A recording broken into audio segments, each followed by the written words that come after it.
I thought this was a really good win for our ball club against a quality opponent. I thought it was our best defensive effort this year. I thought it was the best we played as a team since South Carolina and Ole Miss of last year. I was really proud of the fact that our guys fought through the adversity. We had all those fouls in the first half, and you look out there on the court one time, and we're ending the game with nobody taller than 6'4" out there, and our guys are switching and talking and communicating. We just didn't give in. And there was a time there where I thought they showed more energy than us in the second half. They were getting to more loose balls. They were getting offensive rebounds, and they cut it to 6, and our guys still found a way to fight through it. And so I was just really proud of our effort on the defensive end, the way we talked and the way we tried to share the basketball on the offensive end. So I think we're starting to see it always makes a huge difference when our guys are not in class and you got the semester break and you get a chance to work with your guys a little bit more than you can when they're in school. And I think we're starting to see a little bit of that pay off, and hopefully our team is continuing to get better. And that's what you want. You want to see your team getting better as you go throughout the season. And you know, we're doing some different things offensively, and guys are starting to get it a little bit. We still stick the ball a little bit too much. Your guys might want to go one-on-one sometimes instead of just passing the basketball, but that's just natural. But this is a great win for our guys. Rick, the danger of playing a zone is guys getting a little passive up there, but is the communication, energy key to getting the zone work like it did tonight? Well, I think our zone is different. You know, when we play that 1-3-1, we want to pressure. You know, we've gone to the point now where our man-to-man is a little bit more packed in, and we don't get the pressure that we normally get. And so when we go to that 1-3-1, we want pressure. So it's a little different than your typical zone. Rick, it seemed like there was some personal pride out there. The guys said they're not dunking on us, and it almost seemed like there was an intent of we're getting back, and they wanted to run early, especially in that first half, and they just didn't have any opportunities. Especially IJ, I thought was getting back real quick, so Comer couldn't do anything. Well, I would hope, you know, Matt, that they don't want to get dunked on any games. You know, that I would think that's what you want. But, you know, I think Florida Gulf Coast is really lethal in transition. And then we made a point of that. We can't let those guys get in transition, and we can't let Comer get on the run, because I think Comer is a fantastic player, and he's a really good facilitator. And I thought he would be a problem for us because he's always going to have a size advantage over our two guards between Trevante and IJ.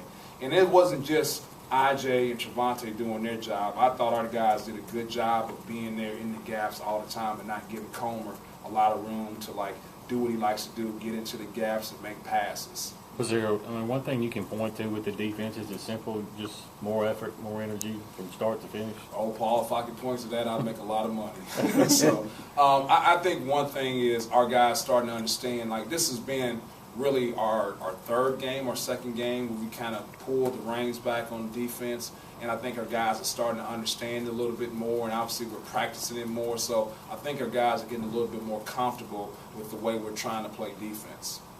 Yeah, Greg was 6 of 8 tonight. He's shooting like 70% over the last 5 games. Why has he been so efficient? Well, one is he's a good basketball player, and when it's all said and done, that's what you need. I mean, we can X and O to the cows come home, but you need guys to make plays. The other thing is, you know, we showed him a lot of tape of Tony Parker with the San Antonio Spurs and showed how effective a basketball player he is without taking jump shots. You know, if you look at how many times that Tony Parker gets into the paint and scores, that's why he has a high shooting percentage. If you look at the shots that Craig is taking, it has nothing to do with shooting. It has him getting into the paint, him finishing at the paint. And I think one thing that's really changed for us is we're setting a lot of ball screens for him, and he does a really good job of refusing ball screens. That's what we want him to do, not use the ball screen all the time, and that becomes a problem for the other team. So I think Craig has gotten better, and I think some of the things that we've done have helped him get better, but at the end of the day, it's all on chicken. He's developed. How important is it that Fred, I know he wasn't perfect tonight, but he hit some threes, and I know you guys need him, you know, as the season goes on. Yeah, Fred was in a delicate situation because I sit down and had a heart-to-heart with him, and he just said, I'm concerned about, like, taking bad shots. I don't want to take bad shots. And Fred's a great kid. He's just trying to please me. And I told Fred, I said, hey, I would like for you to be a lot more aggressive. So if you're worried about taking bad shots and that's the reason why you're not being aggressive on the offensive end, then, like, hey, take a couple bad shots, but I need you out there being aggressive, because I told him, quite frankly, what you're doing on the offensive end, I could put a manager out there and do that. I said, I need you attacking and being afraid of Thomas that is trying to go score. And so if he takes a couple bad shots here and there, but he's being aggressive and attacking, and now he's not out there just thinking, he's playing free and easy, then he's an effective basketball player. How big was it to get Raquez back out there for 24 minutes? It seems like the energy level really picks up on both sides in the game. Yeah, I mean, Raquez just throws his body around there all the time. I think he ended up with 5 offensive rebounds, and he makes you foul him most of the time. He gets the ball on the post, and so he does a really good job of attacking. He had a huge bucket there in the second half where it got tight. We drove the middle of the lane, and most post guys have a hard time matching up with him driving. And throughout the course of the game, everybody kind of packs it in when he gets the basketball, and sometimes he doesn't have those driving lanes. And when teams are trying to come back, they kind of spread out a little bit more, and he has room to attack. So, I mean, obviously, Raquez is important to us because we only have 3 post guys, you know. But he's really more important to us because of the fact that he is our energy guy. He's a tough kid, and he just always goes out there and plays hard. You talked about the defense and how the heels on the three-point line and the more communication. What has that done for you guys defensively? Well, I think first and foremost, you might not have seen it in the first half, but we don't foul as much. And we didn't do that in the first half. We still have a tendency to reach and gamble when we shouldn't. But I think the other thing is compacted the court. We talk about our terminology is 31. When we say 31, what that means is when a guy has the ball, he sees 3 defenders. He sees a man guarding him, and he sees a guy in the gap to his right and a guy in the gap to his left. And so that's what we want to be. We want to be 31. We want to make sure our guys had a hard time when we said heels on the 3-point line. They didn't guard their guy. They were not active. You know, they played like they were in the zone. I said, so if you think about it, if you put your heels on the 3-point line with you long athletes, you're still a big stride off the 3-point line, which is a difficult shot for most people to make.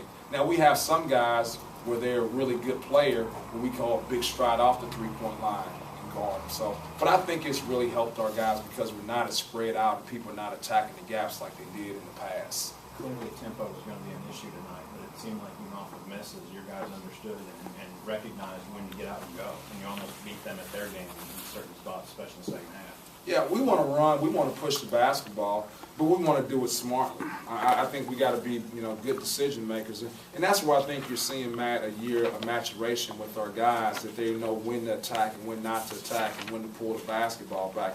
Last year we just didn't have any experience at all. It was the first time all those guys were playing college basketball, and so now they're starting to understand things a little bit more. And also a year in my system, too. So I think all the credit goes to our players and starting to figure it out, because you can coach all you want to, but they have to go out and play the game. And sometimes they're handcuffed by it because they know they're going to play. We're still not where we need to be with our depth yet, okay? And so they can go out there and kind of freelance at times, and I really don't have subs like I want to at times. But to our guys' credit, they don't abuse that. And you really just got to get a credit to our players. You had Travis out there tonight. What's kind of his situation right now? Well, he's on the bench, so he's good to go. So he's been admitted. We're going to get him a physical so he can start practicing with us. But we're going to go out to Vegas here tomorrow, and then we come back, I believe, on the 28th. And when we come back on the 28th, he'll be able to start participating with the team and practicing. So, boy, he looks good on the bench there. Him and Falou. Still playing in a red shirt, probably. Yes. Yes, I think it's if he was an incoming freshman, Paul, I would probably play him. But I think it's totally unfair for me to take a kid who's a junior college guy who only has 2 years of play in the first place and then only give him a year and a half. I just think that's unfair to him, and I just want to always make sure I'm doing right by these kids.